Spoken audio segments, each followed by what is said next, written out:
¿ya? Les pido por eso las disculpas del caso. Eh,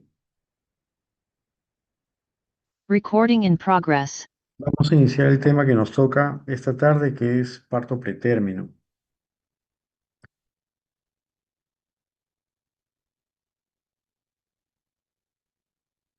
¿Mm? Debo láser. Muy bien. Los ítems que vamos a tocar hoy día son la definición, factores de riesgo, predicción y prevención de parto pretérmino, evaluación, manejo tocólisis y maduración pulmonar, que son los temas que están contemplados en su sílabo. Para que ustedes sepan que es un eh, embarazo posttérmino, pues es aquel que está a partir de las 20 semanas según la OMS, según otras literaturas a partir de las 22 semanas, pero que tienen una edad gestacional menor de 37 semanas. O son aquellos embarazos que han completado 259 días. Hay distintas clasificaciones. Acá mencionan alguna, lo que es el parto pretérmino temprano, que es antes de las 34 semanas, y el tardío de las 34 a las 36 semanas con 6 días. Eh, Existen estas clasificaciones. La COF en el año 2021 reconocía lo que eran los embarazos pretérminos tardíos. La CDC reconocen la anterior, pero agregan que los nacimientos que se dan antes de las 34 semanas son pretérminos tempranos, pero la OMS considera estas tres definiciones, ¿no? Además de la división de las 32 a las 34, que es extremadamente prematuros cuando nacen antes de las 28 semanas, de las 28 y antes de las 32 semanas como muy prematuros, y de las 32 semanas a las 36 semanas con 6 días o antes de las 37, los prematuros moderados y también están los tardíos.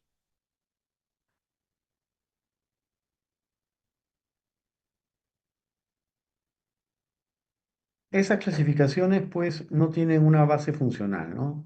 Solamente sirven para decir en determinada edad gestacional los bebitos que nacen a tal edad, se trata de este tipo de pretérmino. Lo que ustedes deben tener presente es el concepto de prematuridad. ¿Y qué es el concepto de prematuridad? Se refiere a la madurez de los órganos y sistemas de este bebito, ¿no? Que nos trae o que nos reúne en la charla de hoy día. Por ejemplo, un bebito pretérmino por lo general no tiene los pulmones funcionalmente trabajando y es muy probable que sufran de patologías como el síndrome de dificultad respiratoria. También los recién nacidos son clasificados, así como los de a término, por su peso, ¿no? Por lo general, los bebitos pretérminos pues nacen con aquellos de 33, 32 semanas o menos de 34, nacen con menos de 1500 o 1000 gramos, ¿no? Y eso es considerado como peso muy bajo al nacer. Y hay pesos estimados como extremadamente bajo al nacer cuando está por debajo de 1000 gramos. En esta línea ustedes podrán entender a qué llamamos pretérmino, ¿no? Dependiendo de sus literaturas, puede ser 20 o 22 semanas, ¿no? A partir de esa edad gestacional hasta antes de las 37 semanas, lo que valdría a decir las 36 semanas con 6 días. Antes de las 20 o 22 semanas se considera como aborto. Y hay una etapa que es como embarazos pretérminos periviables, ¿no? Que es entre las 22 y antes de las 24 semanas. Y desde las 24 hasta antes de las 28, el prematuro extremo, el muy prematuro 28A antes de las 32, el moderado temprano de las 32 hasta antes de las 34 y a partir de las 34 semanas hasta antes de las 37, el tardío.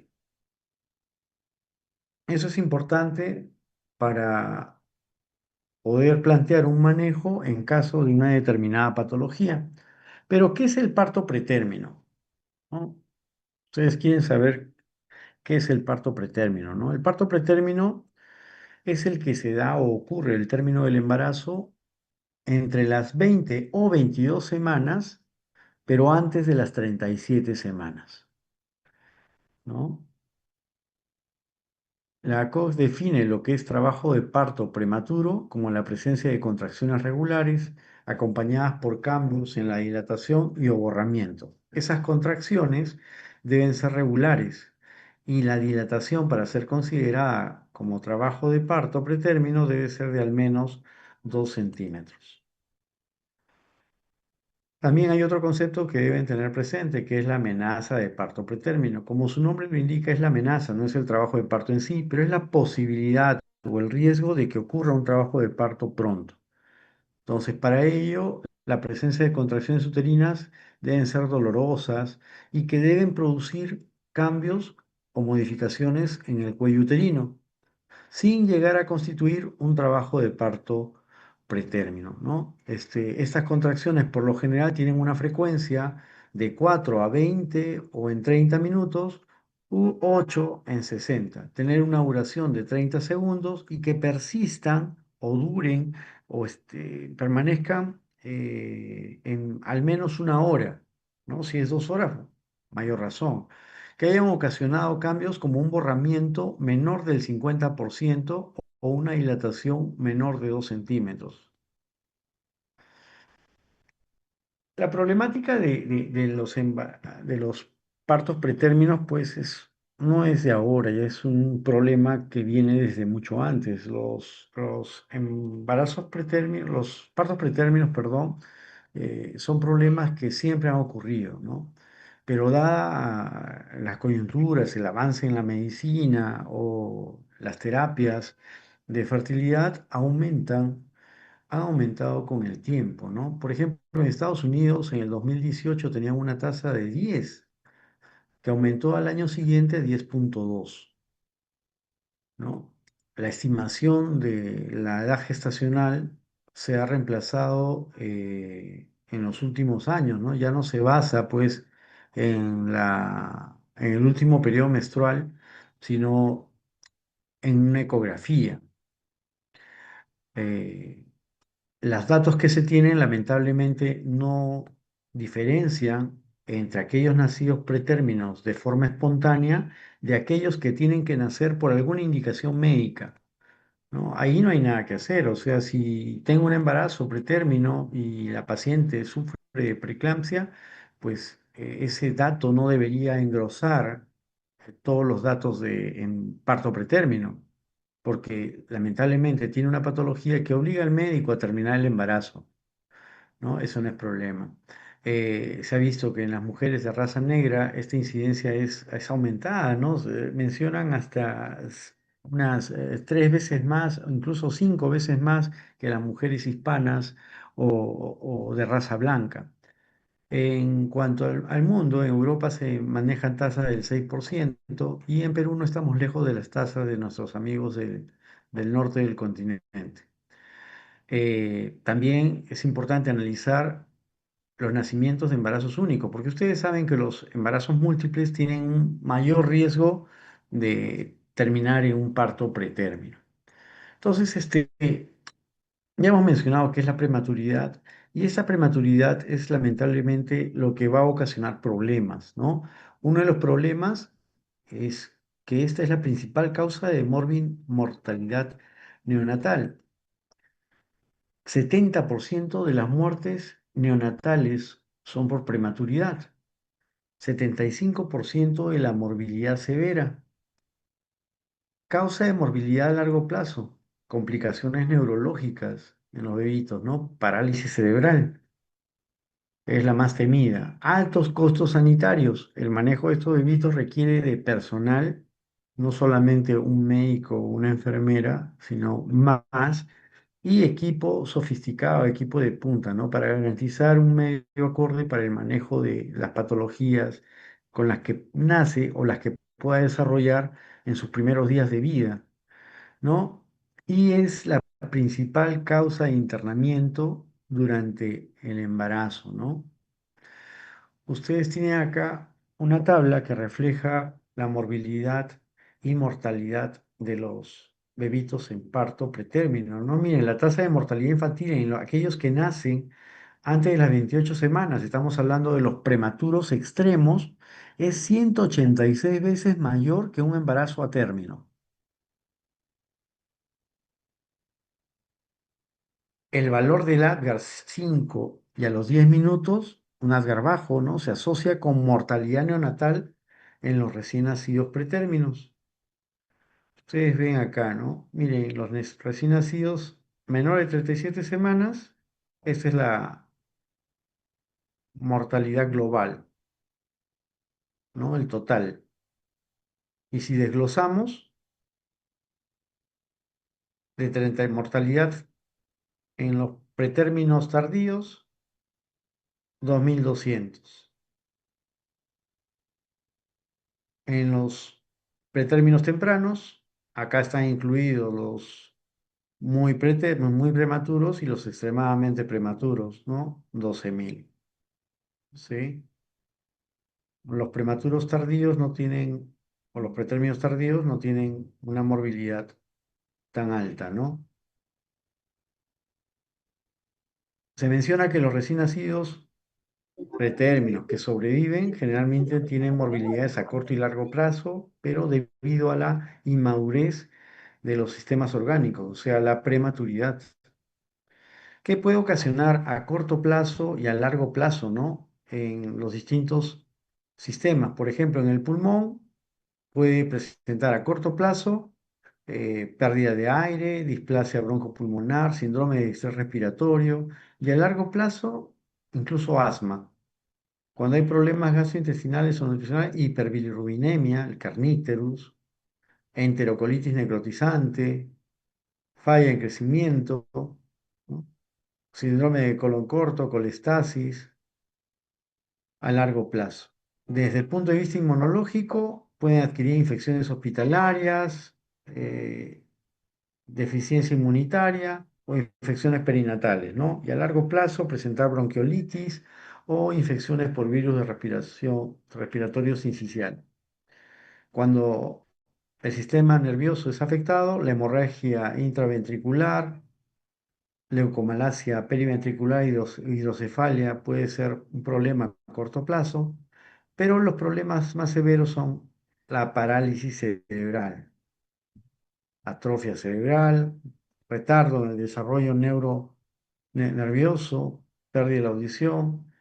Tenemos retinopatía del prematuro en los primeros, en un periodo corto, problemas oftalmológicos, ceguera, ¿no? Miopía, estrabismo, problemas cardiovasculares, hipotensión, persistencia del ductus arterioso, hipertensión pulmonar y a largo plazo, hipertensión pulmonar, hipertensión sistémica, hipertensión en la edad adulta, problemas renales, ¿no? Hay un desbalance hidroelectrolítico, disturbios ácido-base o puede también generar hipertensión a futuro. Dentro del punto de vista hematológico, anemia, ¿no? Es necesario, estos bebitos van a requerir transfusiones sanguíneas de forma frecuente, anemia por prematuridad son los problemas que tiene a corto plazo, ¿no? Desde el punto de vista endocrinológico, hipoglicemia, ¿no? Niveles bajos de tiroxina, deficiencia de cortisol, puede llevar a futuro a trastornos con el manejo de la glucosa o incremento en la resistencia a la insulina.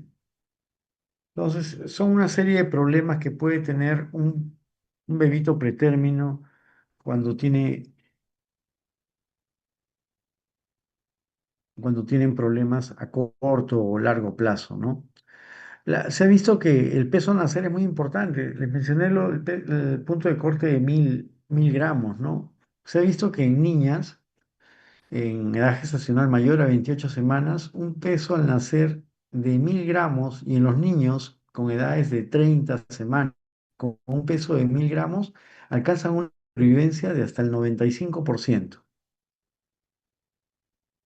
Actualmente hay una discusión en cuanto a lo que es el umbral de viabilidad por justamente las mejoras tecnológicas que han habido en los últimos años, ¿no?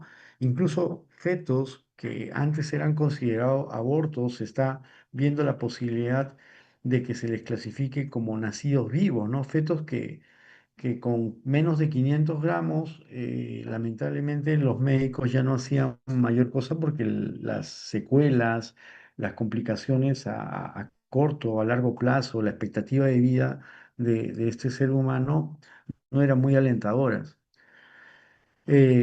Aún así, hay una alta incidencia de lo que son complicaciones como lesiones cerebrales, parálisis cerebral, sepsis, en bebitos que están entre las 20 semanas y las 26, o antes de las 26 semanas. Se menciona que sobre ese periodo que les mencioné de periviable, que es desde las 20 o 22 semanas hasta antes de las 24, miren la posibilidad de muerte, ¿no? Si el parto ocurre antes de las 23 semanas, por lo general se muere, ¿no? Pero hay una tasa de supervivencia que puede llegar al 5 al 10%. Y cuando es a las 24 semanas, hay un aumento muy importante de la sobrevida, ¿no? Estamos hablando de estas tasas de sobrevida en países del primer mundo, ¿no? Que cuentan con todo el equipo y todos los recursos para poder sacar adelante a estos bebés. Esta tabla yo sé que les parece engorrosa. Ustedes pueden ver, es una tabla que ve la sobrevida al año, ¿no? De los partos entre las 22 y de 26 semanas. Esto es en Suecia. Está desglosado por semanas hasta las 26 y luego hay acá, esta es la parte que para mí creo que es la más importante, ¿no? La de 22 a 26 semanas, que es el total. Y ustedes ven todos los partos, cuántos han nacido o muertos y cuántos vivos. Y ha habido pues un avance, ¿no? En estos dos grupos de corte. El primero del 2004 al 2007 y el otro es del 2014 al 2016. Y solamente la mejora en tecnología, mayores capacidades, personal mejor entrenado o con mejores habilidades que antes, miren la sobrevida de un 77, un 70%.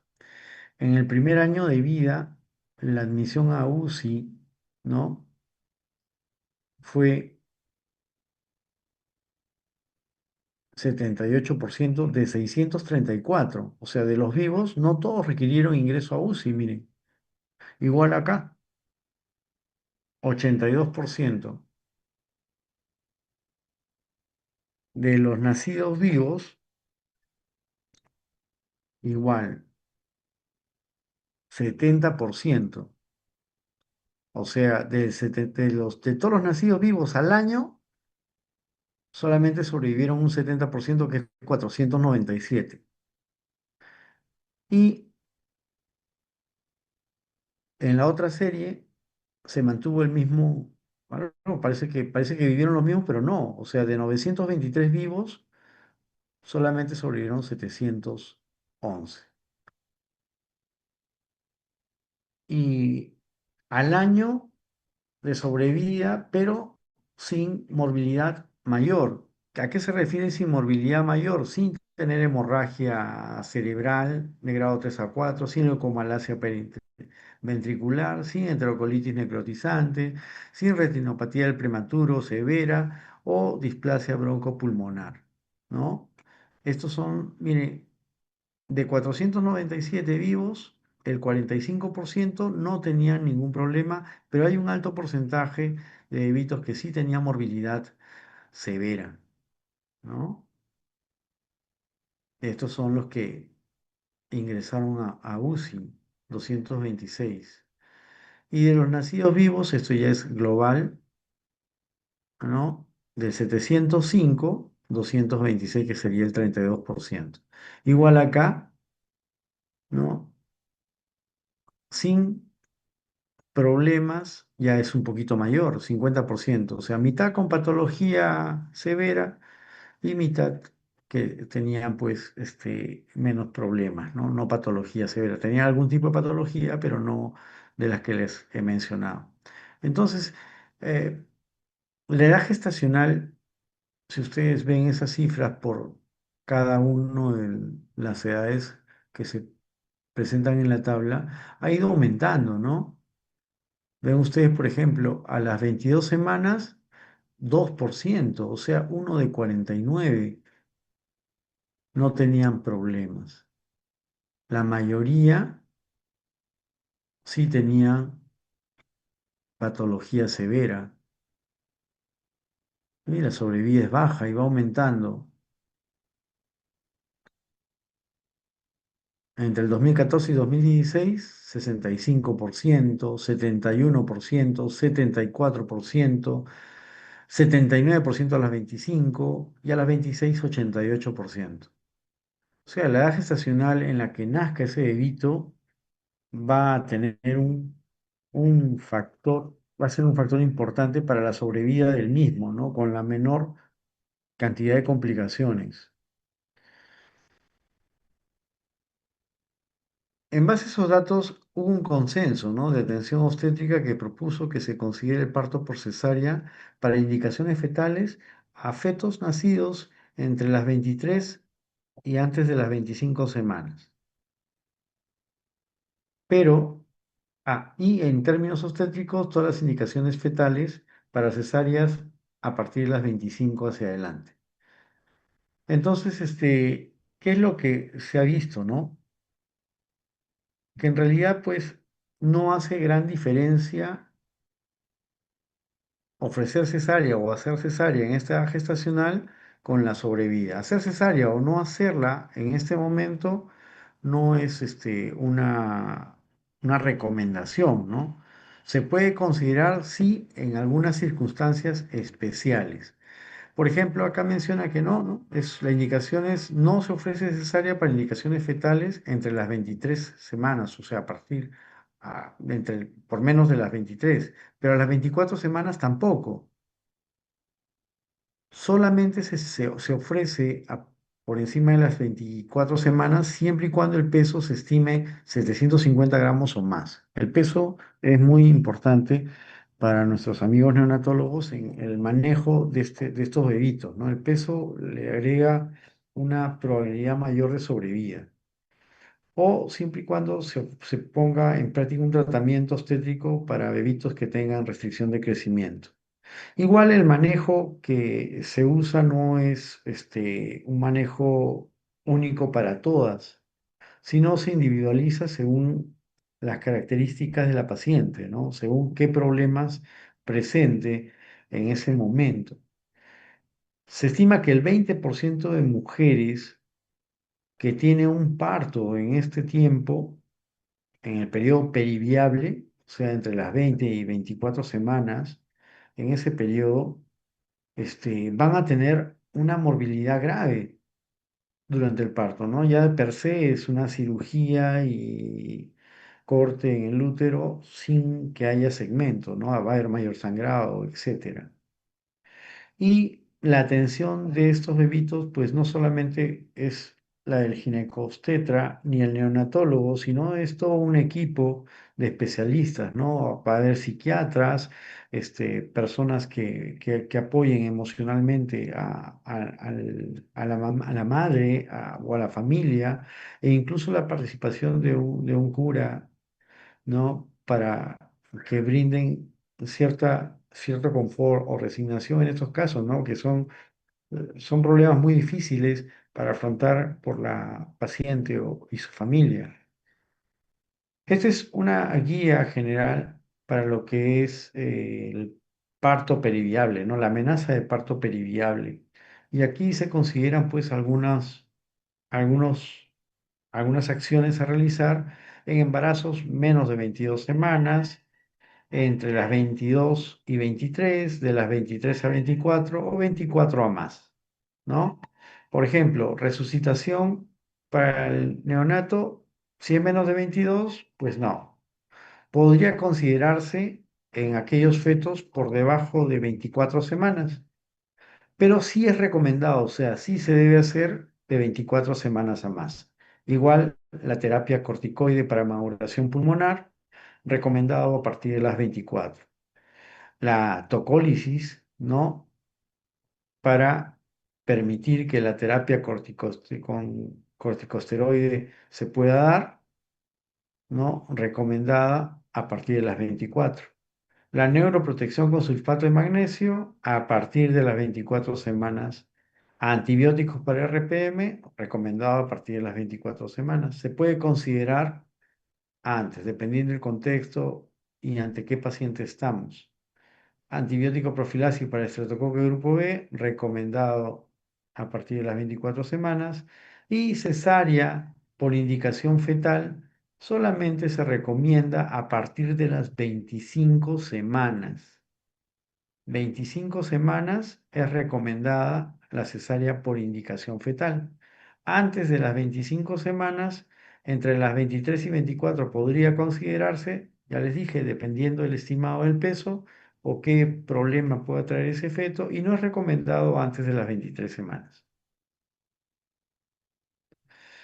Cuando estamos ante un pretérmino tardío, recuerden ustedes que es el feto que está de 34 semanas a más, antes de las 37, el 80% inicia su trabajo de parto espontáneo, ¿no? Ya sea con rotura de membranas o sin ella. Y hay un 20% que está relacionado a lo que son complicaciones obstétricas, las que ustedes conozcan, ¿no? Hipertensión, diabetes, etcétera, ¿no? Las tasas de morbilidad y mortalidad son mayores siempre cuando se comparan con los recién nacidos a término. Y la mortalidad neonatal y resultados del desarrollo neurológico también son elevadas en comparación con los atérminos. Ustedes ven acá, estos son los pretérminos tardíos, que más o menos es un 73%, ¿no? De ahí están los pretérminos tempranos o moderados, 11, los muy prematuros, y los extremos, afortunadamente, son los menos, ¿no? Pero sí igual se presentan, ¿no? 6,5 según la edad gestacional, en la presencia de partos pretérminos a determinada edad. Dentro de las causas, el inicio espontáneo, ustedes ven que es el 80%, ¿no? Más es un inicio espontáneo en pretérminos con membranas íntegras, y luego está un 35% con membranas rotas, y el resto, el 20%, se reparten pues a la cabeza problemas de hipertensión, ¿no? De estos la preeclampsia, un 13%, y otros vienen pues patologías menores, ¿no? Complicaciones fetales, placenta previa, desprendimiento prematuro de placenta. Entonces, causas directas, parto pretérmino espontánea con membranas intactas, con RPM pretérmino, y el tercero que es por indicación materna y o fetal, o sea, por indicación médica que obliga al médico a terminar pues el embarazo, ¿no?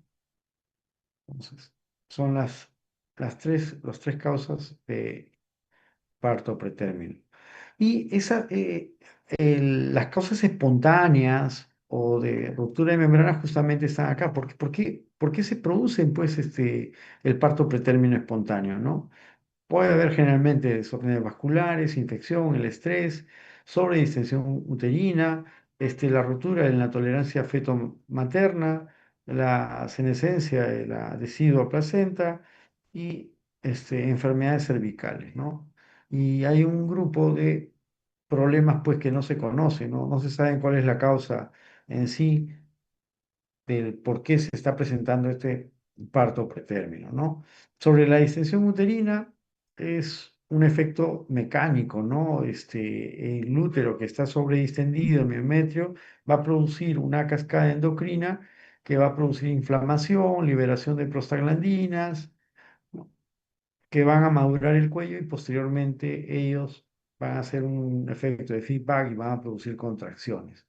¿Qué problemas producen sobredistensión uterina? El polidramnios es uno de ellos, ¿no? Un polidramnio severo, los embarazos múltiples, ¿no? Dobles, triples, cursan con sobredistensión uterina, y esa puede ser una causa de que el parto pretérmino sea una amenaza, ¿no? Y una realidad en algunas pacientes. La disfunción cervical, que está mediada por la presencia del estreptococo del grupo B, Este estreptococo produce una enzima que se llama hialuronidasa y esta degrada el hialurano que reduce la competencia mecánica del cuello uterino. Es un cuello uterino que va a perder fuerza, sobre todo a nivel del orificio interno, que es el que se va a abrir primero para favorecer lo que es un parto pretérmino, ¿no? Mutaciones genéticas en los componentes del colágeno, fibras elásticas, que están mediados por factores de riesgo como la insuficiencia orificio cervical y me van a ocasionar parto prematuro. Las infecciones, ¿no? Sobre todo la infección intramniótica que puede llegar a la placenta, al líquido amniótico, al feto, ya sea por vía transplacentaria, una infección materna que cruce por el torrente sanguíneo hacia la placenta, a través de las trompas, o vía ascendente desde la vagina, ¿no? Gérmenes que van a producir endotoxinas, ¿no? Que van a afectar las células amnióticas y estas van a liberar citoquinas, ¿no? Esta respuesta inflamatoria, que es ocasionada por cualquier otro factor, va a impulsar pues el inicio de un trabajo de parto inducido por infecciones, ¿no? Muy importante es la presencia de lipopolisacáridos, toxinas bacterianas, ¿no? Y los receptores tipo pH o TLR, que son también importantes en la génesis del trabajo de parto pretérmino. Estos receptores tipo pH, al activarse, van a inducir una cascada de interleuquina, ¿no? Interleuquina 8 y 1B, y 1 beta. Estas citoquinas son producidas por las células inmunitarias, las células del cuello uterino, la adhesiva, las membranas fetales, el propio feto, el útero, etcétera. O sea, son producidas a todo nivel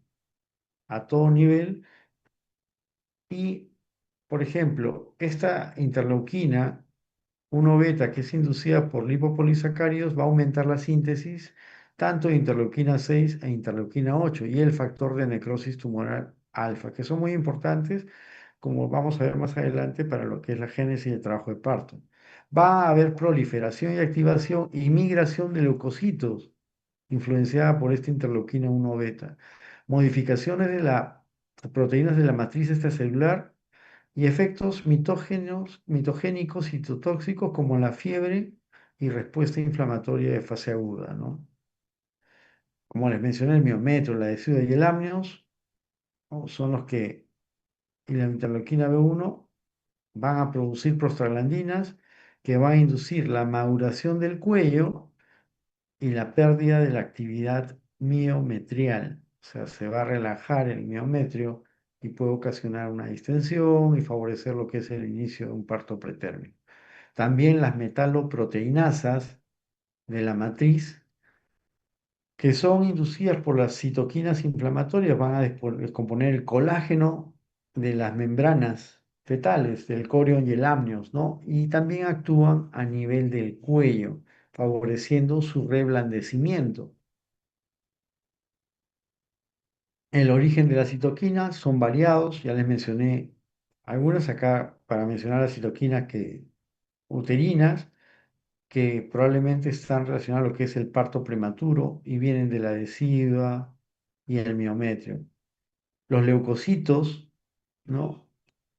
Que van a producir citoquinas, las citoquinas que en el líquido amniótico son secretadas por fagocitos mononucleares propios del líquido amniótico o por leucocitos que son reclutados en el líquido amniótico por el proceso inflamatorio o proceso infeccioso, llegan leucocitos que no están presentes en el líquido amniótico, sino que llegan a reforzar y ellos también producen citoquinas. La cantidad de esta interleuquina 1 beta en el líquido amniótico está determinada por los leucocitos reclutados principalmente, ¿no? Y su estado de activación o el efecto de los constituyentes del líquido amniótico sobre la tasa de secreción.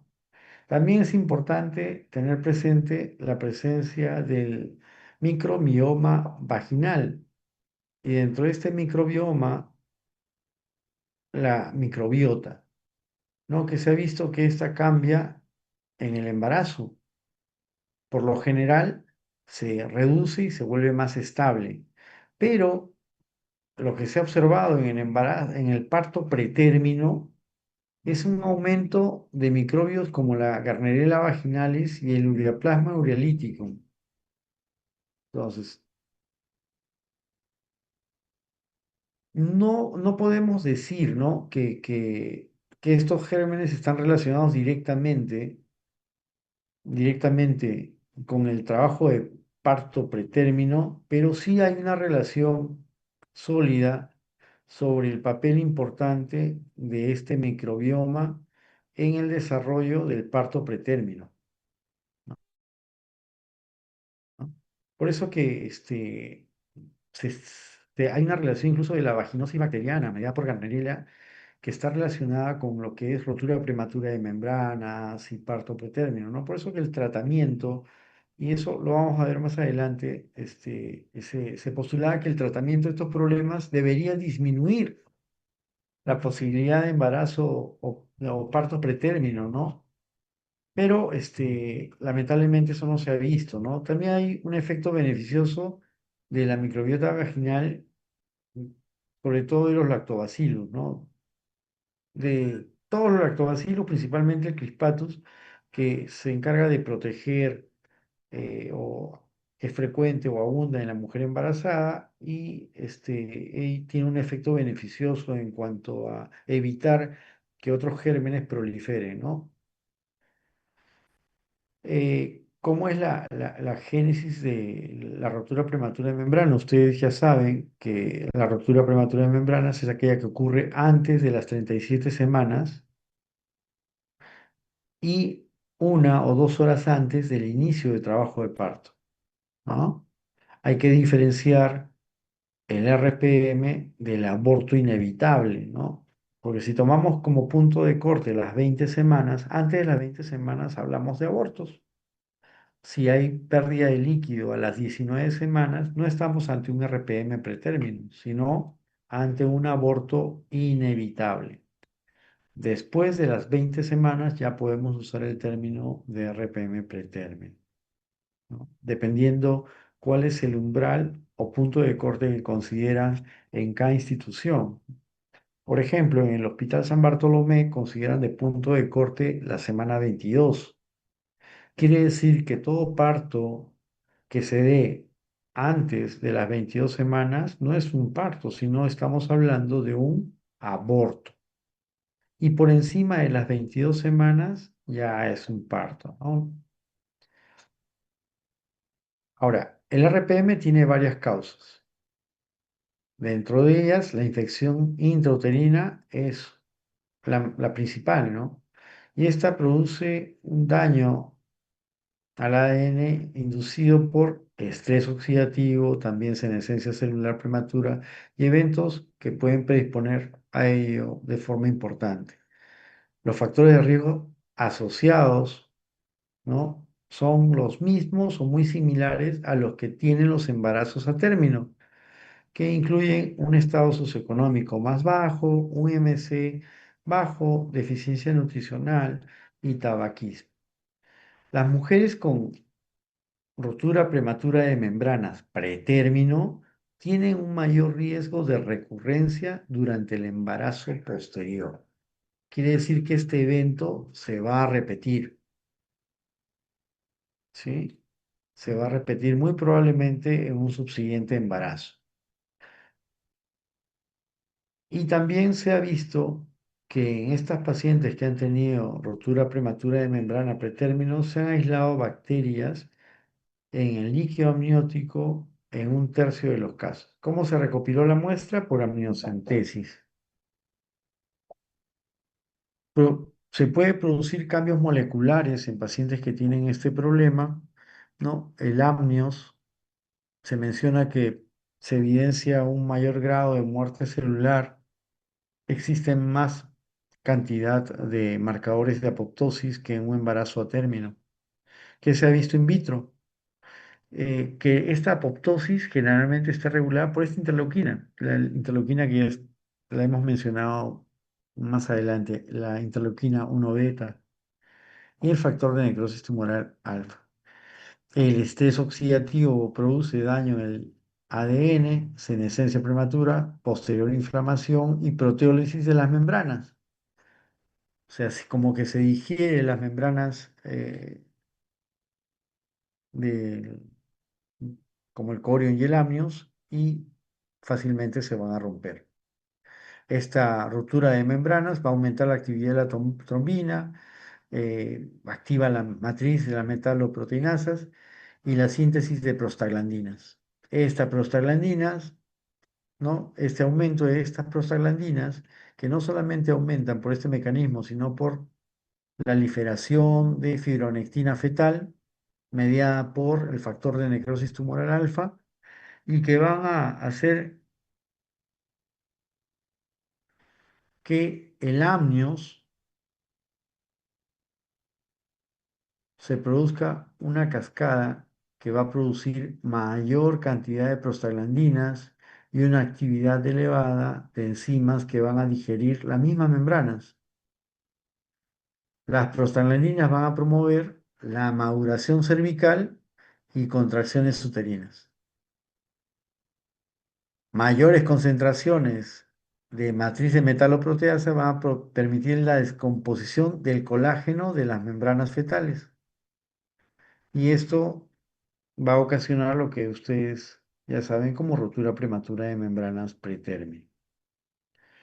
El estrés materno fetal es otro factor que se ha visto que es muy importante en la génesis de lo que es el parto pretérmino, ¿no? ¿Qué es el estrés? Es una condición que perturba el funcionamiento físico y psicológico de una persona, de un ser.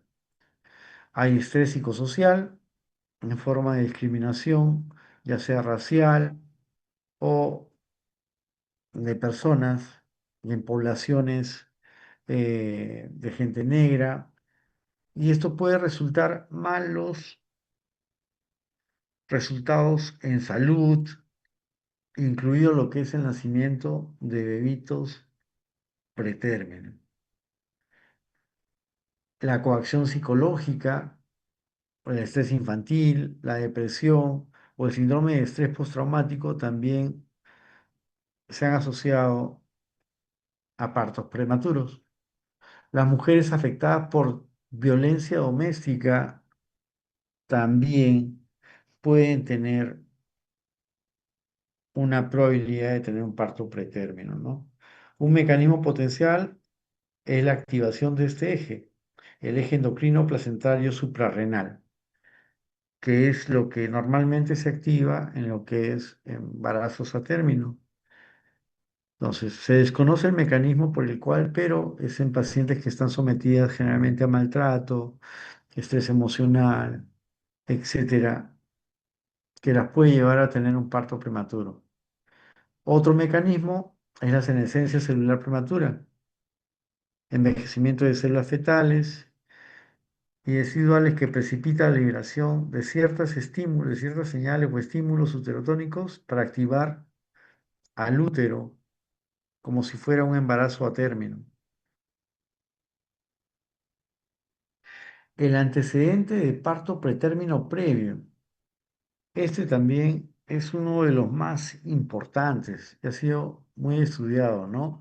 Mencionan que el riesgo recurrente de parto pretérmino para las mujeres con un primer parto pretérmino fue 3 veces mayor.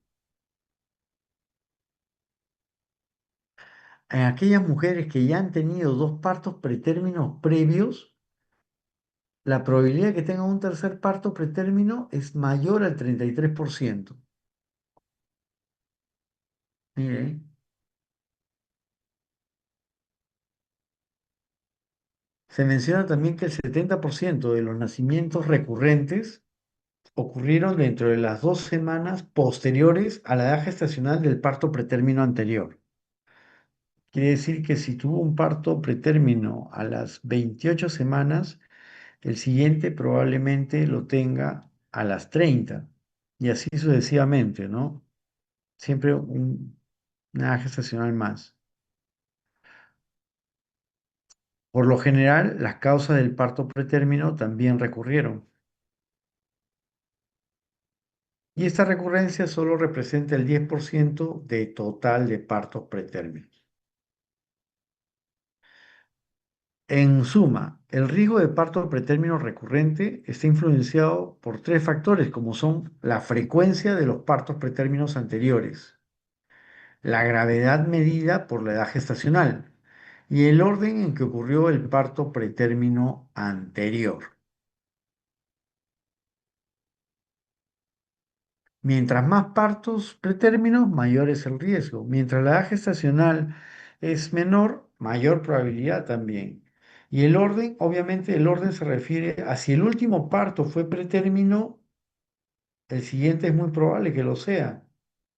No así si tengo una mujer que ha tenido antecedentes de parto pretérmino y tuvo un primer pretérmino y los dos últimos son a términos. Tiene un menor riesgo. Factores relacionados al embarazo. Se menciona que en aquellas mujeres que al inicio de la gestación han tenido amenaza de aborto, pueden tener tasas más altas de resultados adversos en el futuro, como parto pretérmino, desprendimiento prematuro de placenta o la pérdida del embarazo antes de las 24 semanas. También menciona que las malformaciones en el embarazo se asocian con nacimientos pretérminos y nacidos de bajo peso. Y ya es conocido por ustedes que el embarazo múltiple sí es un factor condicionante de parto pretérmino, ¿no? La gran mayoría, no, afortunadamente no son todos, eh, terminan en un parto o pretérmino. Algunos de ellos, diría yo, por una causa médica o fetal más que un inicio espontáneo. Dentro de los estilos de vida, se menciona que el peso materno, ¿no? En el peso materno, obviamente los extremos, ¿no? Una paciente muy delgada o muy obesa, o la edad materna, también los extremos. Mujeres menores de 15 años o aquellas mayores de 35 o 40, están relacionados con la posibilidad de tener un parto pretérmino, ¿no? La pobreza, estatura baja, deficiencia de vitamina B y, ¿por qué no el tabaquismo? ¿No? Y también se ha visto que aquellas pacientes que durante su control prenatal aumentan de peso de manera inadecuada, o sea, no ganan el peso que debería ser, y además usan drogas ilícitas, podría, ¿no? O casi es seguro que tengan un parto pretérmino. Dentro de lo que es actividad física y trabajo, un trabajo duro, extremo, está relacionado con una mayor posibilidad de riesgo de parto pretérmino, ¿no? O sea, no es que la mujer no deba trabajar o que el trabajo produzca parto pretérmino, pero hay ciertas condiciones como un trabajo pesado, nocturno, de muchas horas, etcétera, que agote a la paciente o que canse o que demande mucho esfuerzo físico, sí está relacionado con este problema, ¿no?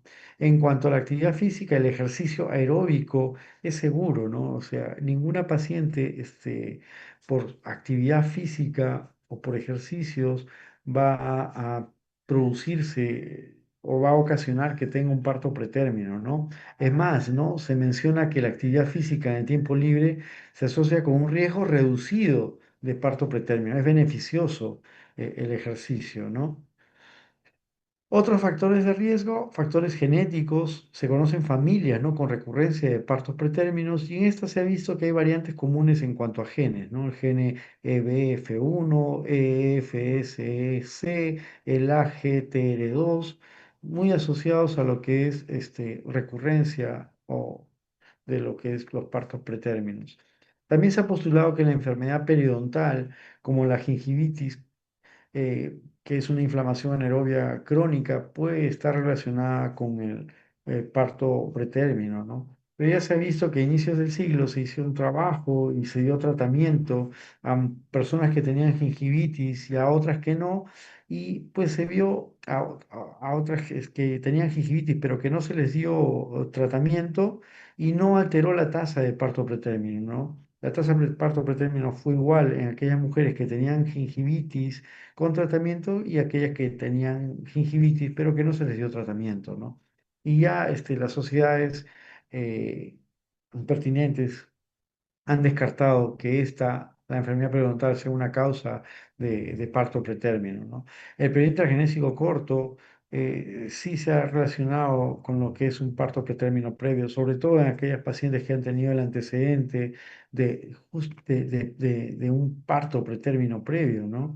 Si pasó mucho tiempo, se embarazó antes de los 18 meses, eh, tiene mucha relación con que pueda tener otro parto pretérmino.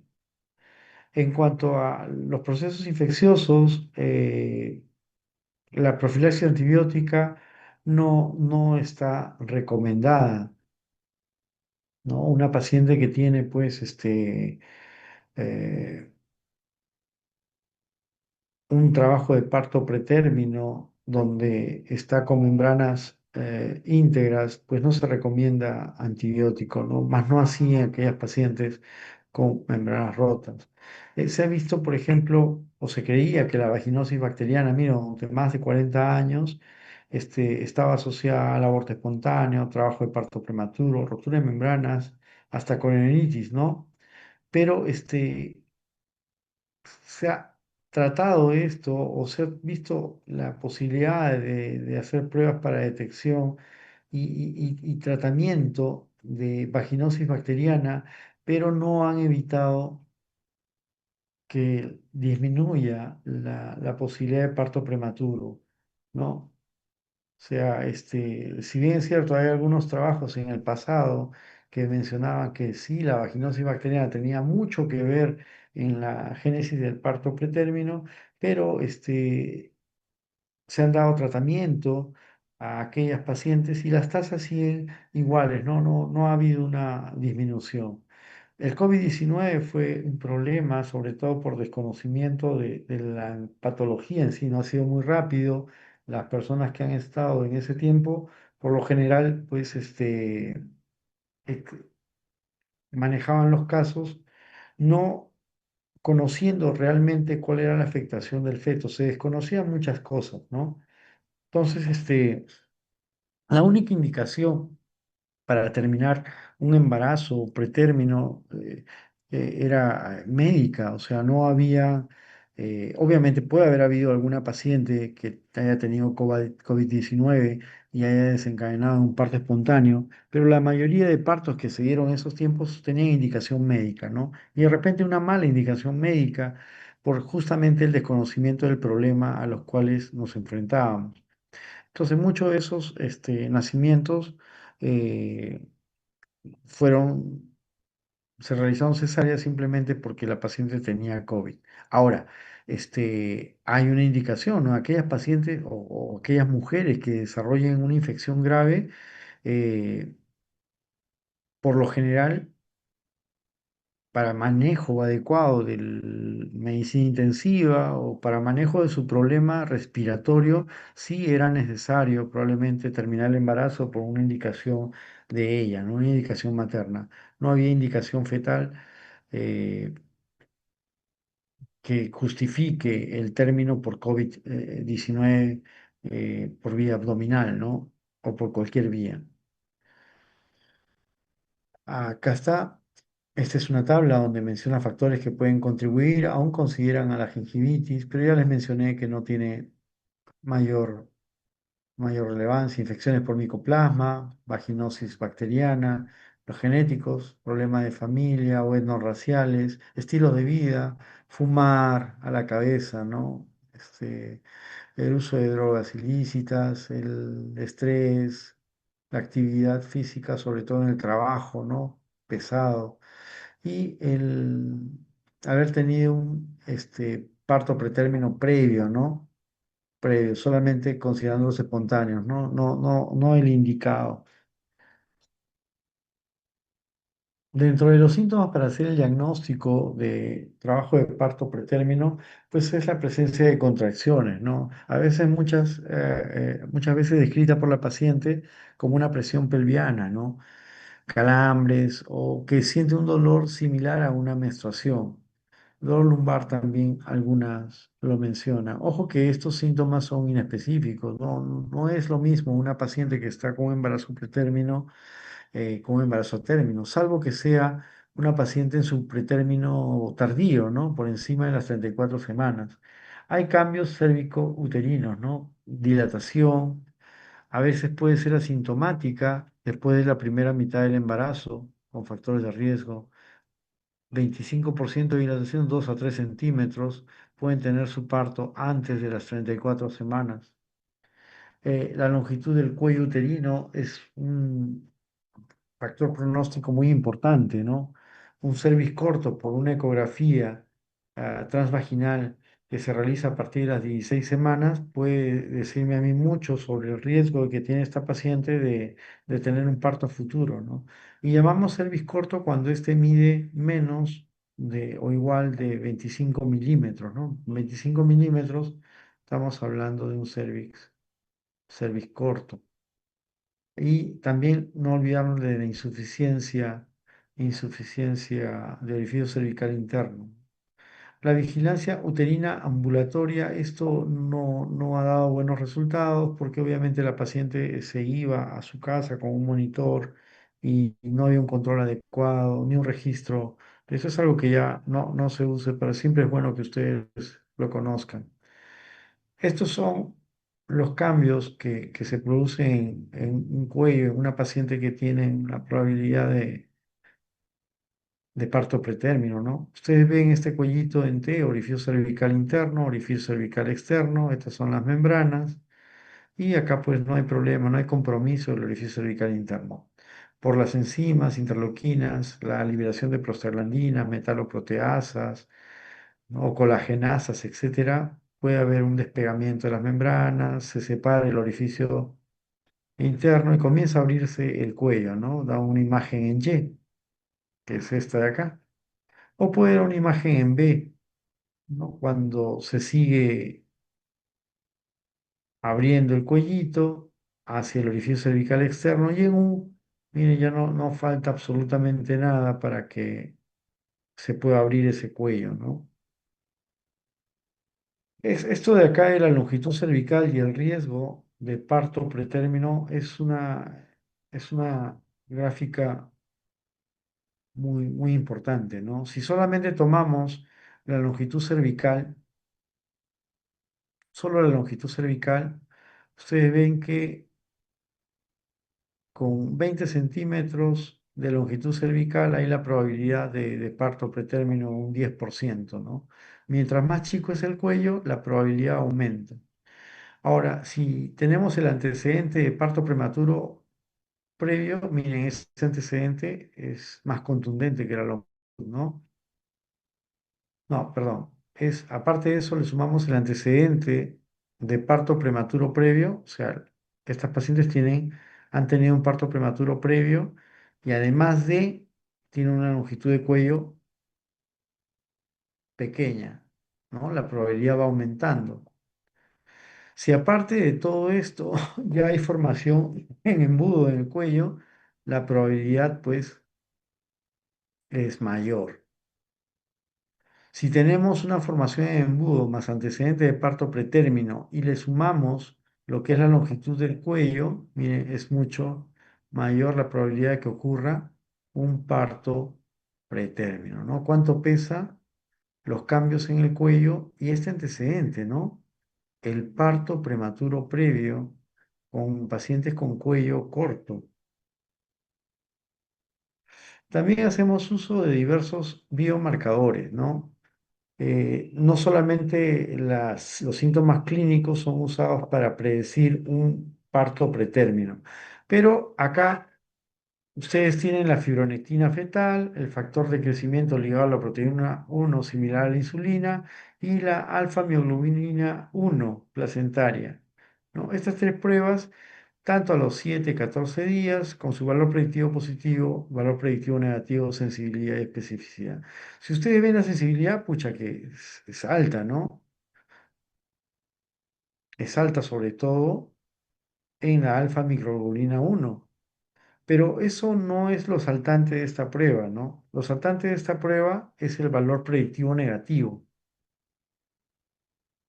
Y de todas en sí, ¿no? Ustedes ven ese valor alto en el valor predictivo negativo.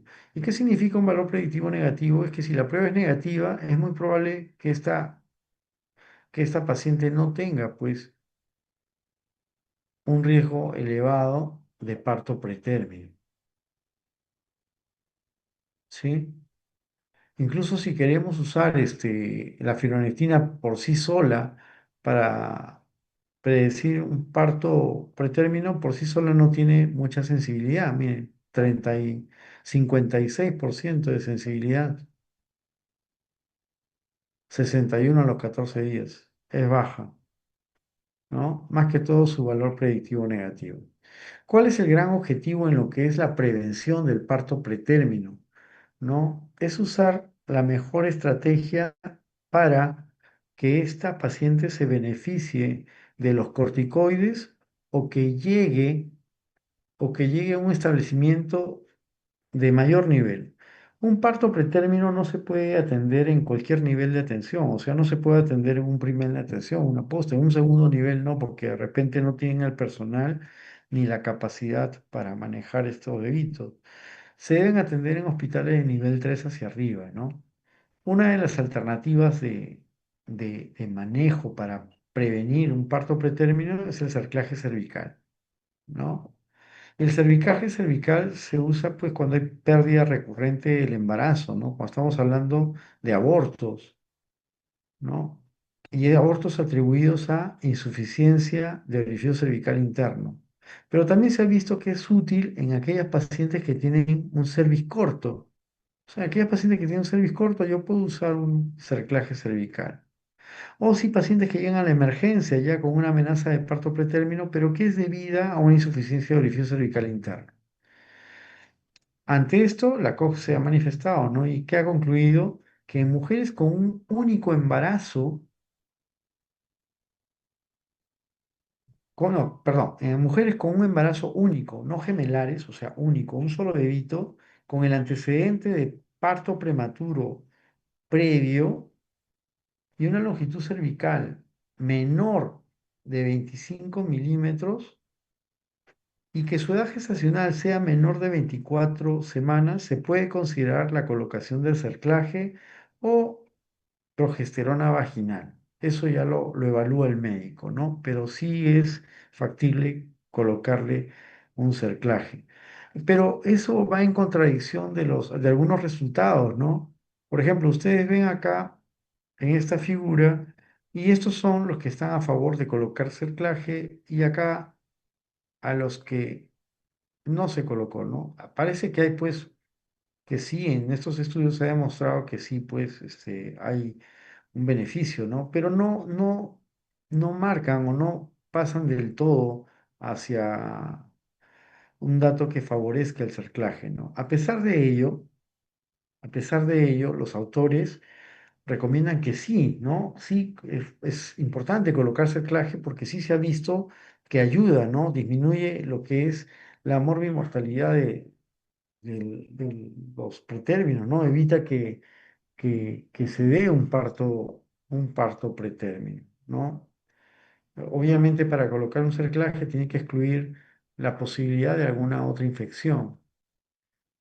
En cuanto al uso de progesterona, sea como profilaxis, mencionar que en el ser humano, o sea, en la mujer que está gestando, los niveles de progesterona, tanto materna como fetal y amniótica, son altos, ¿no? Lo que hay, pues, es una disminución de la actividad de los receptores, lo que se conoce como una abstinencia funcional,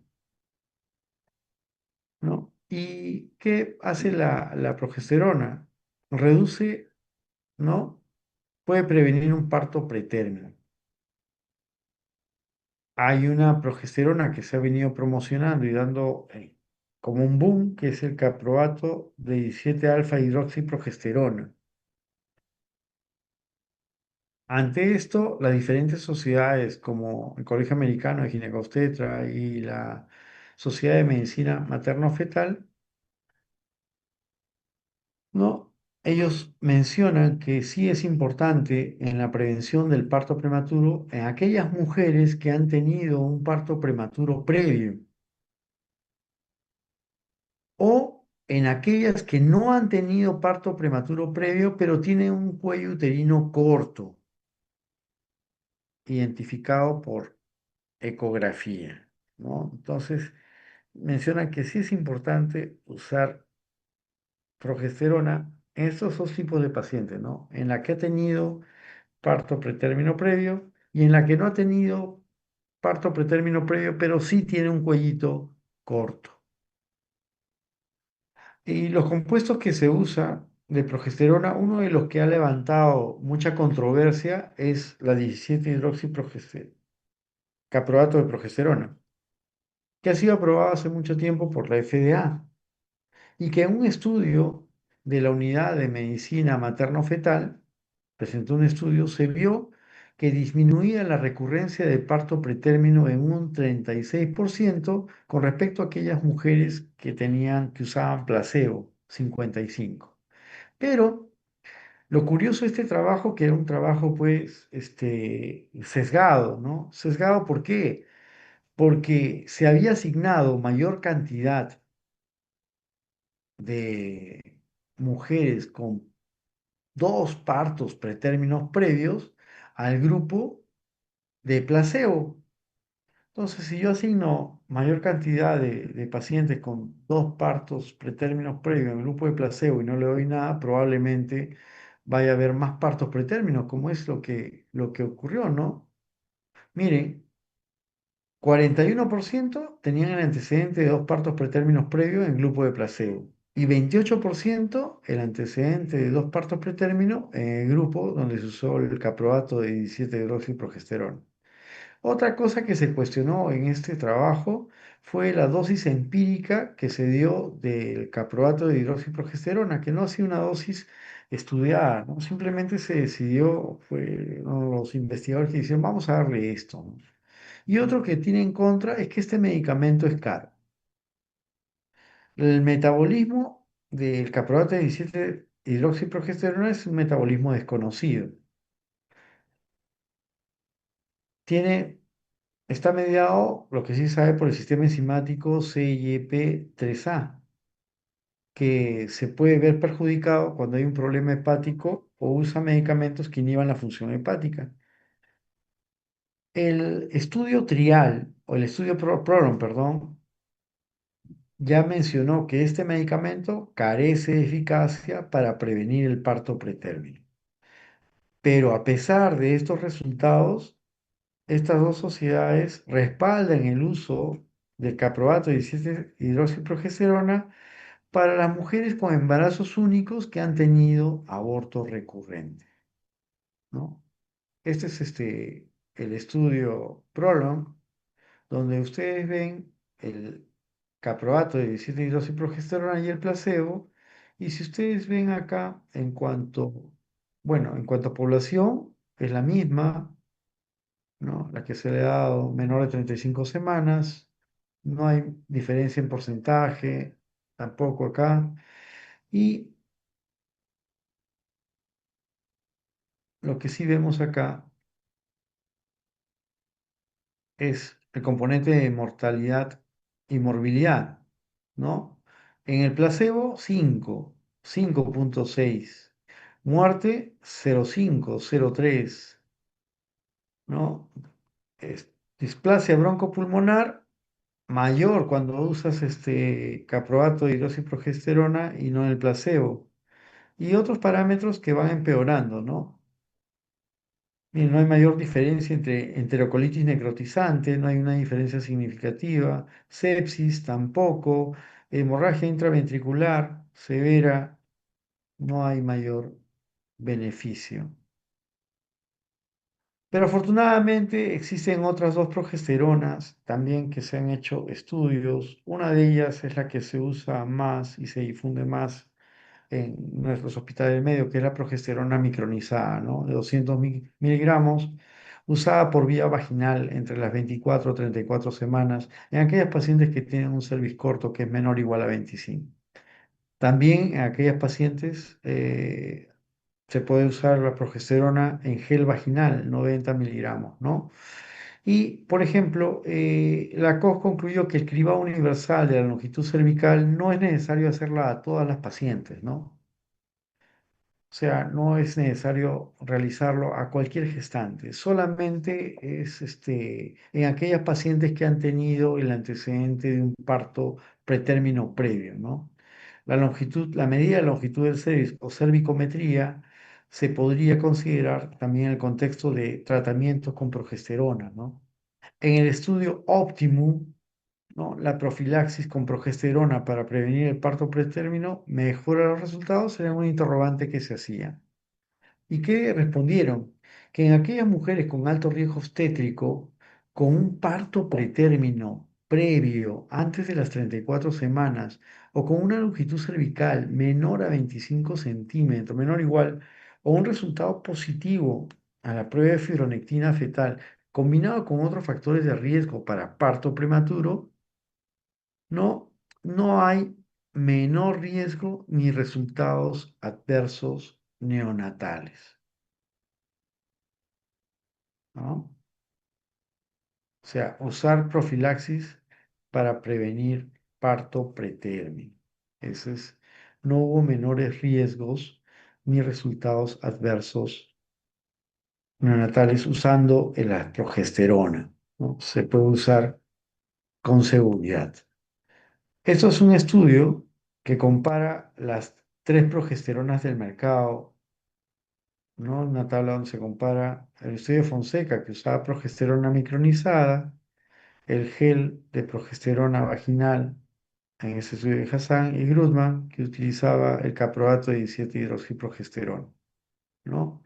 La cantidad son multicéntricos, miren este de acá, el de Fonseca, Reino Unido, Brasil, Chile, Grecia, población similar a la nuestra, con un cuello pequeño, ¿no? Menos de 15 milímetros.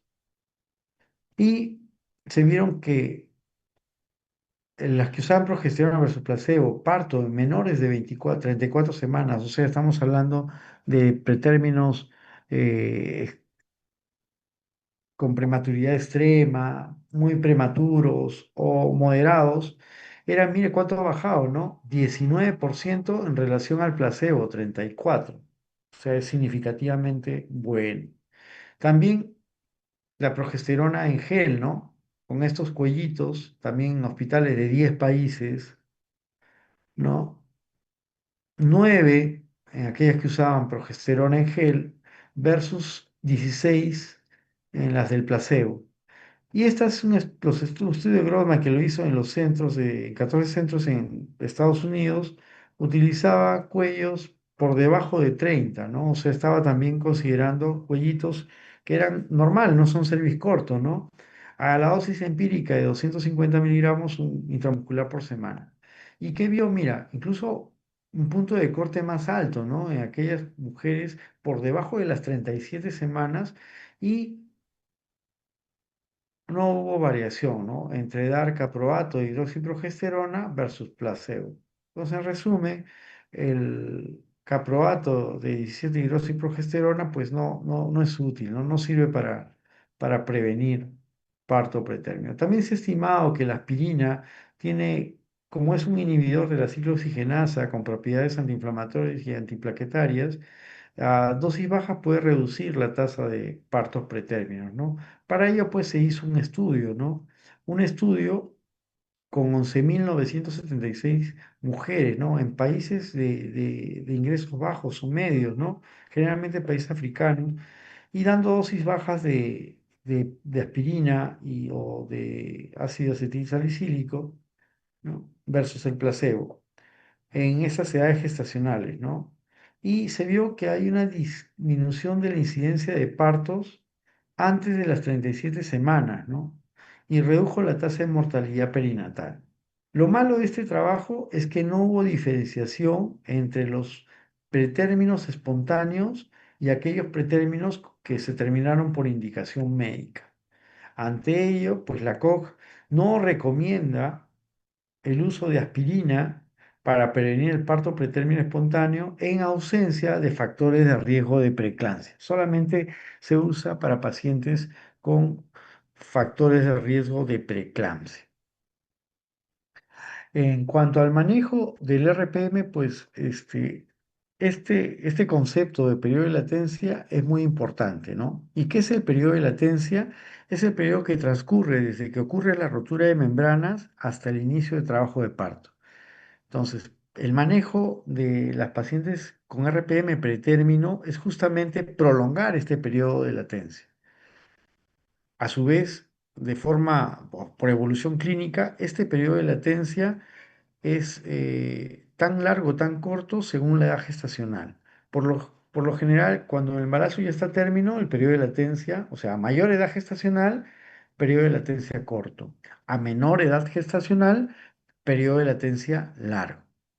Entonces, en la hospitalización se hacen pues las ecografías, el monitoreo fetal, la vigilancia clínica para ver el riesgo de infección, ¿no? Porque esta paciente con rotura de membranas tiene el riesgo de hacer coriamnionitis.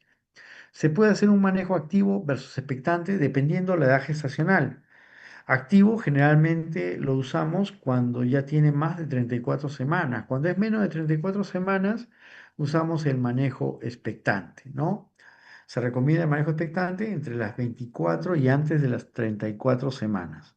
Obviamente que ese feto no tiene que tener ningún signo de infección, porque si yo sospecho que ya tiene corianonitis, independientemente de la edad gestacional, yo debo terminar ese embarazo. ¿Sí? Ahora se está postulando, por ejemplo, que también es posible, o sea, que no es eh, mandatorio hacer un manejo activo en aquellas pacientes que tengan pues 34 o más semanas, ¿no? Eso se recomendó alguna vez, ¿no?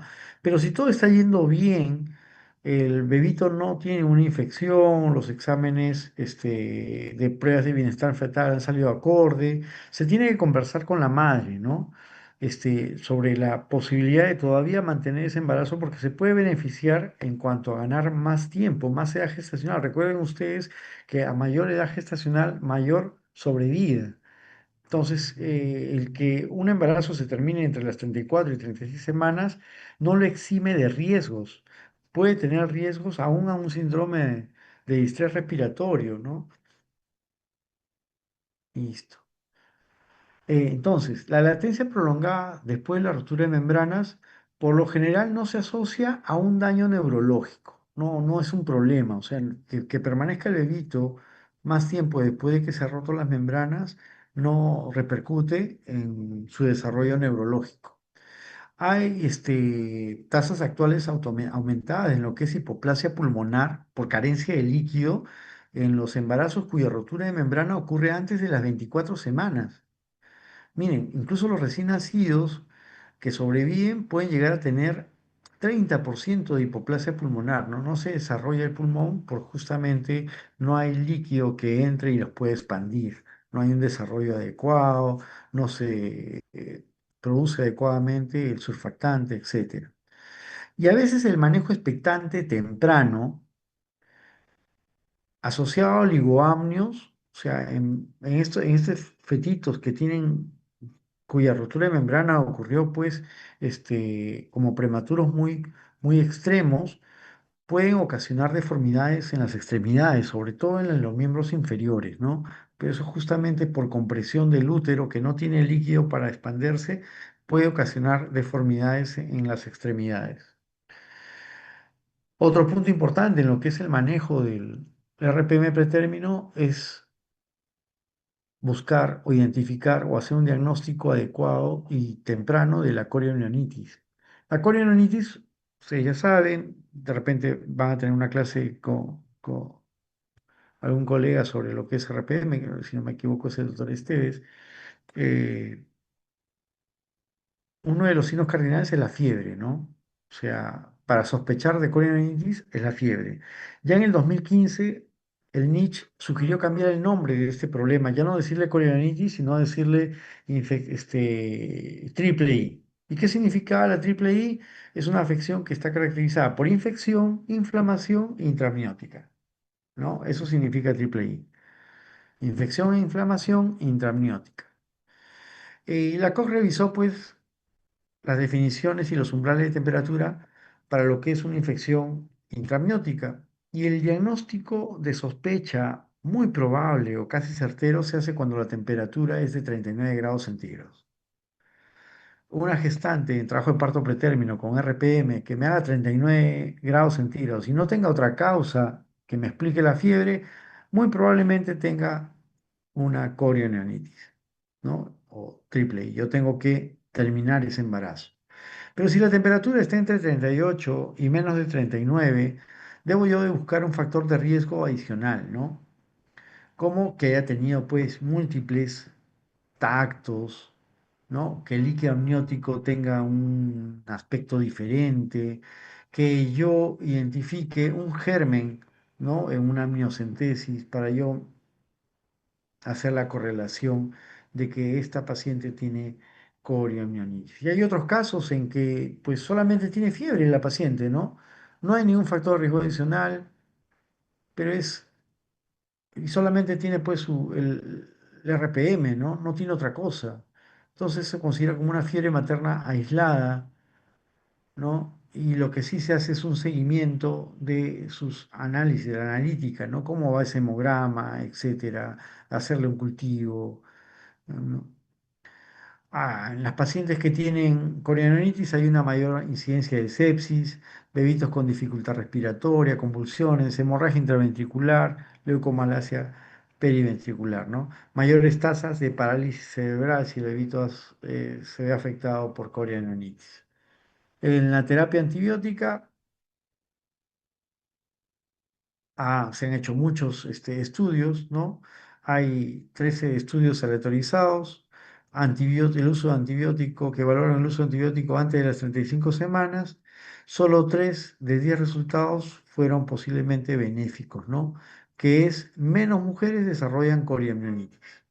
O sea, es muy importante dar antibiótico profilaxis porque previene la corionitis. Menos bebitos nacen o pueden desarrollar sepsis una vez que nazcan. Y cuando se usa antibióticos, el embarazo se prolonga, hay un mayor periodo de latencia, ¿no? Incluso que fue mayor a 7 días, ¿no? Pero otros resultados neonatales, ¿no? Dificultad respiratoria, la posibilidad de sobrevida, eso no se afecta, ¿no? En un estudio de la Unidad de Medicina Materno-Fetal, entre a las 24 y 32 semanas de gestación, se dio un régimen de antibióticos, no placebo, y un régimen de 7 días. Y el régimen de antibióticos que se vio que tenía resultado era usar ampicilina endovenosa y eritromicina endovenosa cada 6 horas durante 48 horas. Lamentablemente acá nosotros no contamos con eritromicina endovenosa, así que damos vía oral. Y luego eso a las 48 horas se hace la evaluación y se completa con 7 días vía oral. Se da amoxicilina y eritromicina oral para completar los 7 días.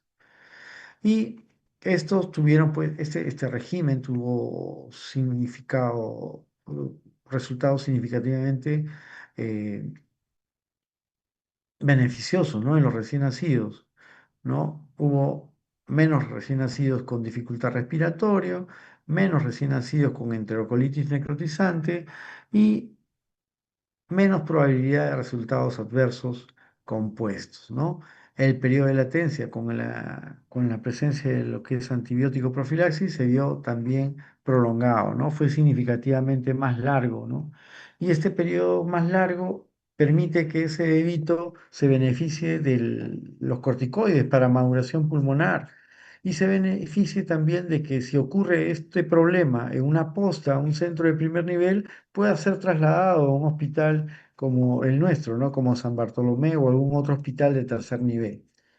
Entonces, hablando de los corticoides, solamente es necesario usar un ciclo, un único ciclo, un curso de corticoides entre las 24 y 34 semanas de gestación, ¿ya? En aquellas pacientes cuyo riesgo de parto pretérmino sea alto dentro de los 7 días, ¿no? Y eso está avalado por el Colegio Americano de Ginecobstetricia y también está escrito en nuestra guía de práctica clínica para la atención y diagnóstico y tratamiento de la amenaza de parto pretérmino y trabajo de parto pretérmino del MINSA del 2011. donde se avala el uso de este corticoide, ¿no? En la betametasona, 12 miligramos intramuscular cada 24 horas por dos dosis. Es el único curso. Hay otro que menciona la literatura que es la dexametasona, ¿no? 6 miligramos intramuscular cada 12 horas por cuatro dosis. Algunos, hace mucho tiempo, unos cuantos, sí, unos 10 o 5 años atrás, mencionaban que es importante dar este corticoides pasadas las 34 semanas, ¿no? Pero ¿qué es lo que se ha visto, no? Que administrar corticoides entre este periodo pues, puede producir hipoglicemia neonatal, ¿no? E incluso llevar a un retraso en el desarrollo de ese bebito.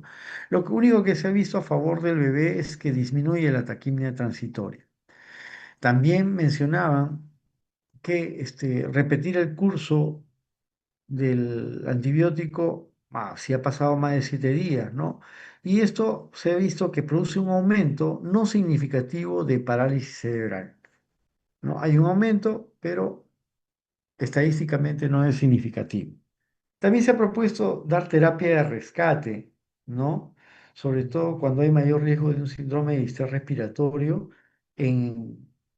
cuando la edad gestacional es menor de 34 semanas, ¿no? Se ha recibido un curso previo hace 7 días, se puede dar una terapia de rescate. Ahora bien, si bien es cierto, solo se considera un curso entre las 24 y 34 semanas, podría considerarse, no es que esté recomendado, el uso de corticoides a las 23 semanas en aquellas gestantes con un parto prematuro, ¿no? O sea, no es que, que vaya a ser beneficioso, depende del médico, no es una recomendación, sino es una sugerencia, ¿no?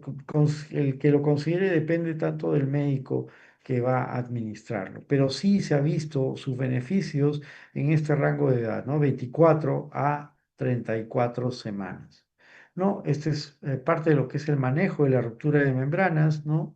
Si ocurre a las 37 semanas, parto, ¿no? Se da antibiótico profilaxis si está indicado y si tiene una infección intramniótica, tratamiento. Entre las 34 y 36 semanas, pues es válido estos dos manejos, ¿no? Generalmente en Perú se favorece lo que es el parto, pero el manejo expectante no está contraindicado, ¿no? Se tiene que avisar a neonatología para que estén listos para la recepción o la atención inmediata del recién nacido pretérmino. Considerar un curso de antibióticos, no, no, ya eso ya lo hemos mencionado. Para el parto, profilaxis para el estreptococo grupo B, cuidados expectantes, tratamiento para la infección intramniótica. Entre las 24 y 33 semanas, sí, ¿no? Un único curso.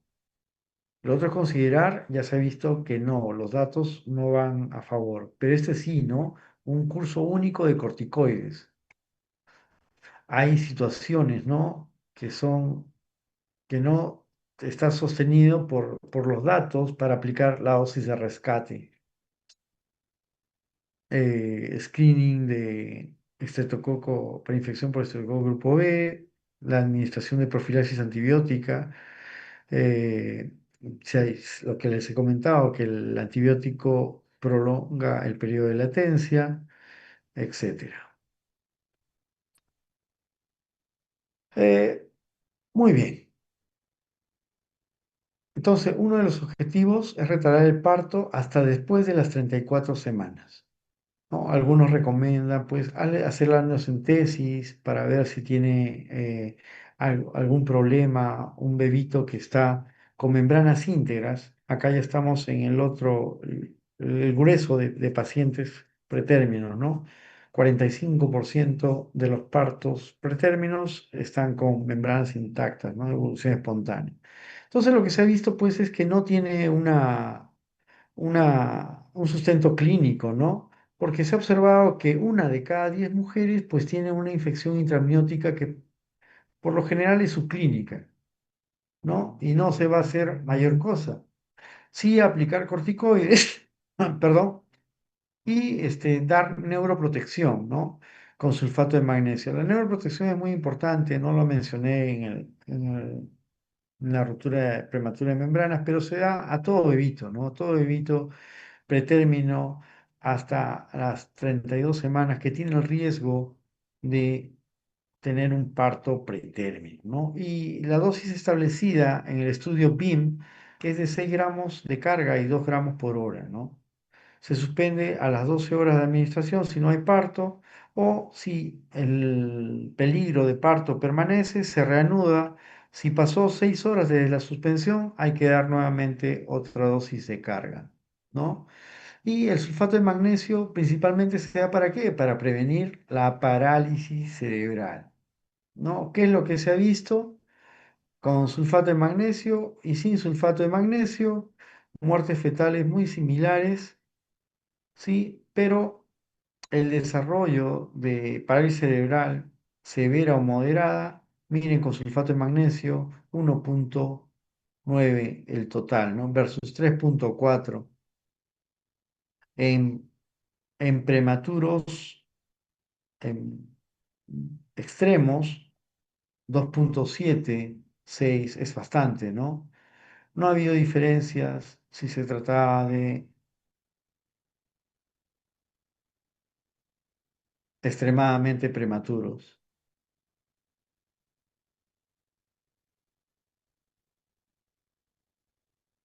Listo. Entonces, por eso que este es el punto de corte, ¿no?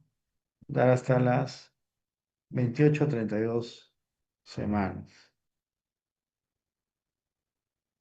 Tratamiento antibiótico en pacientes con membranas íntegras que tenían trabajo de parto o amenaza de parto pretérmino no reduce la tasa de nacimientos prematuros. El reposo en cama no está recomendado. La colocación de pesarios como tratamiento, no hay evidencia que respalde el uso en pacientes con cervix corto, ¿no?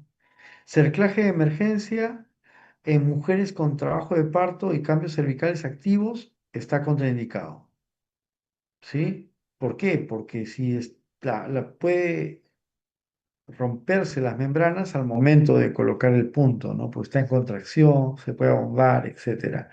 La tocólisis es para ganar tiempo para el traslado y aplicación de corticoides, ¿no? ¿Cuáles medicamentos utilizamos para tocólisis? Los agonistas receptores de beta adrenérgico, como la ritodrina, que es aprobada por la FDA, que es de uso a corto plazo, pero puede producir taquicistolia uterina a dosis de 0,25, se utiliza a dosis de 0,25 subcutáneo. Sulfato de magnesio, cuando se usa por mucho tiempo, puede producir alteración en los huesos y fracturas, ¿no? Los fetos que se exponen por más de 5 a 7 días con sulfato de magnesio. Los inhibidores de la prostaglandina, como la indometacina, o seguro usarlos antes de las 32 semanas. Después de esto puede producir cierre prematuro del ductus venoso. Los bloqueadores de los canales de calcio, la cabeza del nifedipino, es de los más seguros y el de primera elección, ¿no? Otros agentes, atosiban, óxido nítrico, y acá ustedes tienen un, una tabla, ¿no? Donde se presentan todos. Miren, no hay efectos adversos conocidos para lo que es nifedipino. Se utiliza dosis de inicio, generalmente utilizamos 10 miligramos cada 20 minutos por 4 dosis. Es la dosis de ataque, ¿no? Esta es parte de, básicamente para que conozcan los efectos que produce en la mamá y efectos fetales, pues no los tiene, ¿no?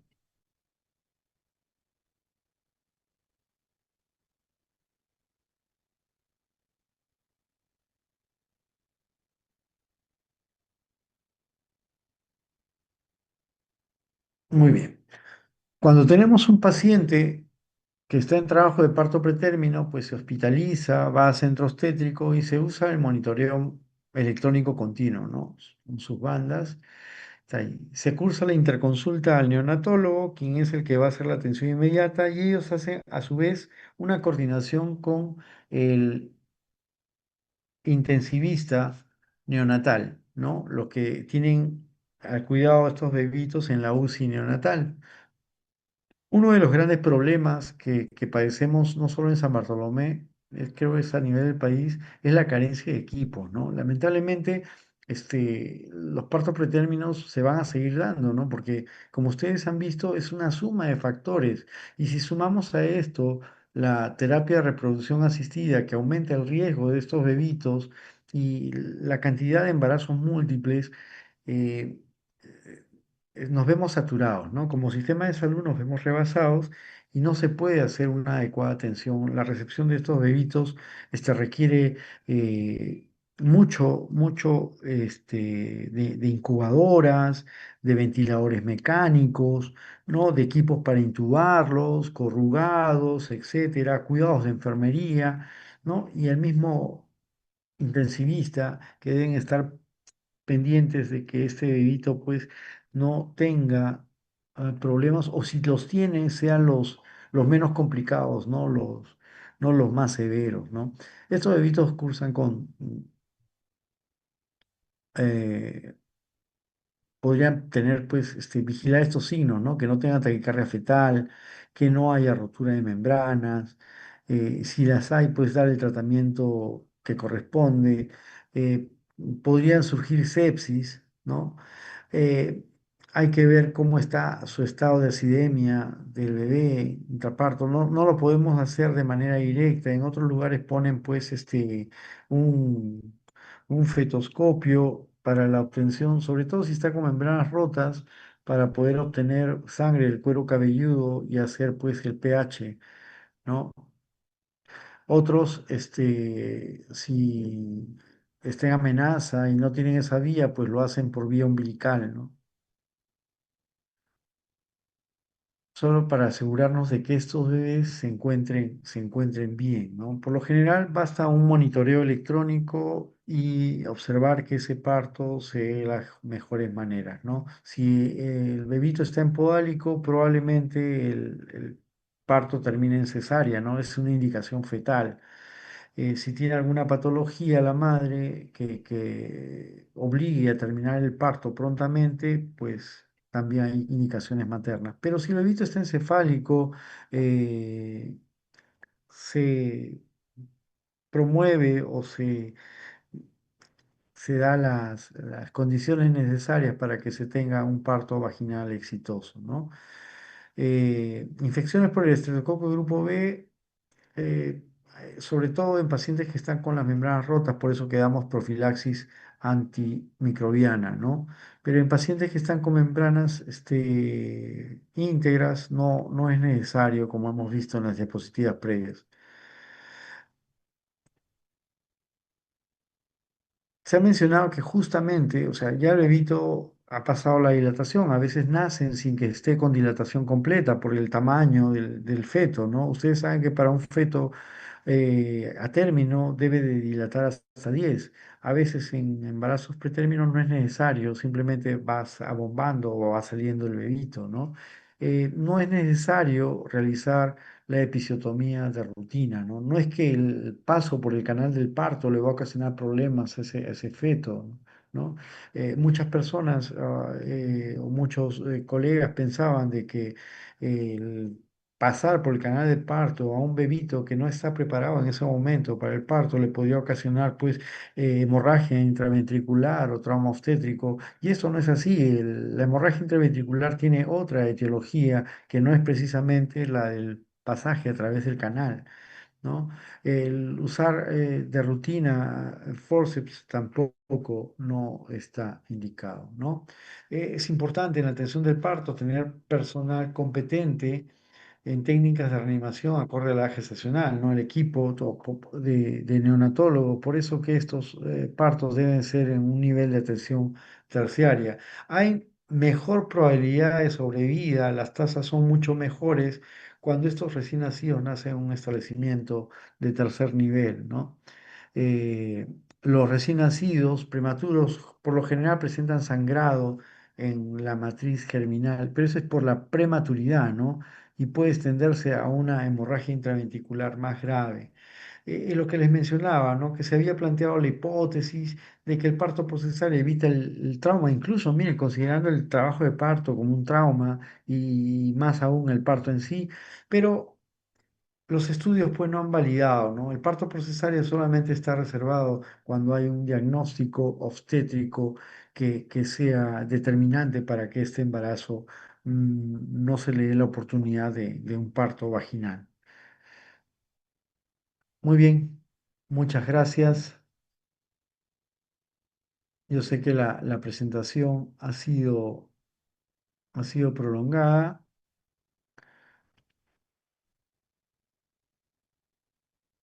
Quisiera saber si es que hay alguna pregunta.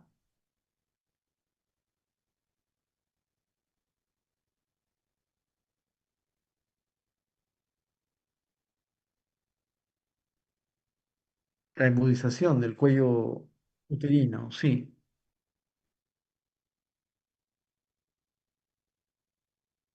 ¿Qué- ¿Cuál es tu pregunta?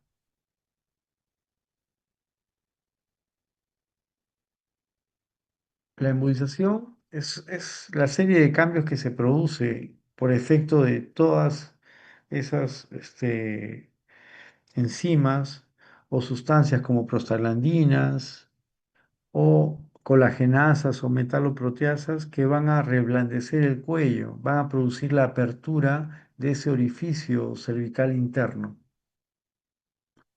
un acortamiento del cuello o apertura del orificio cervical externo. En pacientes que tienen insuficiencia de orificio cervical, generalmente ese orificio se abre sin mayor contribución de alguna sustancia externa. Simplemente el orificio cervical interno no cumple la función de estar cerrado. Entonces, esa embudización es la que a veces se observa en pacientes que tienen parto pretérmino.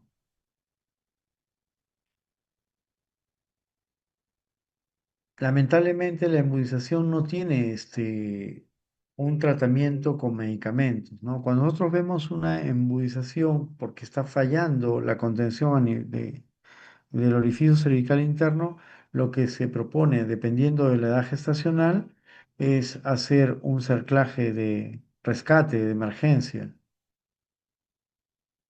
Si esta embudización se produce, digamos, en fetitos de 32 semanas, pues no hay ningún problema. Si está por nacer, se le da la posibilidad de que evolucione de forma espontánea. Mucho tiene que ver el cómo está ese servicio de neonatología o ese servicio de cuidados intensivos neonatales, ¿no? La unidad de cuidados intensivos neonatales. Porque deben tener un punto de corte donde la sobrevida de estos bebitos sea alta. En el caso de San Bartolomé, ellos manejan muy bien bebitos por encima de las 28 semanas, con una sobrevida altísima, ¿no? 98, casi 100%. Obviamente tienen que ver un peso. Ellos nos dicen, guapo, que pese por encima de 1000, ellos lo sacan. Pero nosotros no es que tenga 1000 y lo dejamos, ¿no? Hacemos todo lo posible para que este bebito eh, demore en salir, ¿no? Hacer la tocólisis para que sea posible administrar el corticoide y que gane tiempo y que madure un poquito esos pulmones, ¿no? Mientras se dan las condiciones de preparar, porque recuerden ustedes que no es que hay un ventilador esperando ese pretérmino, y no hay un solo pretérmino, o sea, son varios pretérminos, ¿no? O sea, eh, los médicos hacen de verdad cosas asombrosas con los pocos recursos que tienen, ¿no? Incluso cuando no hay la capacidad de un ventilador o una cuna radiante para estos bebitos, se les abriga, ¿no? Se les abriga y se les da la ventilación, de forma manual, ¿no? Y eso requiere no solamente una persona, porque es que se turnen los colegas, ¿no? Nosotros no queremos que hayan pretérminos, ¿no? A veces, eh, nuestros amigos, nuestros colegas intensivistas o neonatólogos nos dicen, pues ya basta de pretérminos, ¿no? Pero no los llamamos, vienen y probablemente vayan a venir más. Y esto no se va a acabar con hacer más ambientes de cuidados intensivos neonatales, porque se van a llenar, se van a saturar. ¿No? Esto es trabajo constante de que la paciente entienda de que debe de hacer sus controles desde temprano, el médico tiene que identificar los riesgos, dar un manejo adecuado, identificar qué paciente está en riesgo de tener un parto pretérmino con esas medidas preventivas, ¿no? Hacer un cerclaje, dar un corticoide adecuado, etcétera. ¿No? Evitar los embarazos múltiples, sobre todo aquellos que se pueden evitar, como son los de terapia de reproducción asistida, ¿no? Ya no podemos hacer nada con los otros que son naturales, pero o sí, ¿no? Recuerden que a mayor edad, mayor probabilidad de un parto pretérmino, ¿no? A cada vez se embarazan las mujeres a una edad mayor. Difieren su maternidad por estudios, por trabajo, por lograrse de forma personal. Entonces, eh, es, van difiriendo su embarazo y cuando llegan a embarazarse ya son unas personas que tienen más de 35 años y ese riesgo las va a rondar, ¿no? No es que definitivamente vayan a tener un parto pretérmino, pero es un riesgo más que se suman a ese embarazo, ¿no? ¿Alguna otra pregunta?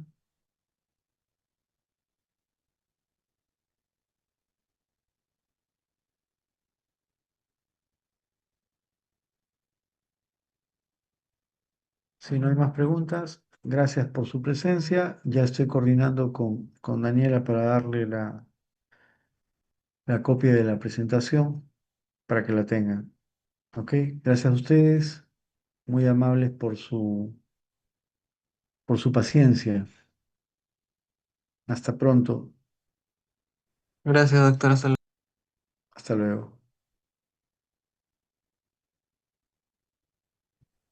Hasta luego, doctor. Gracias.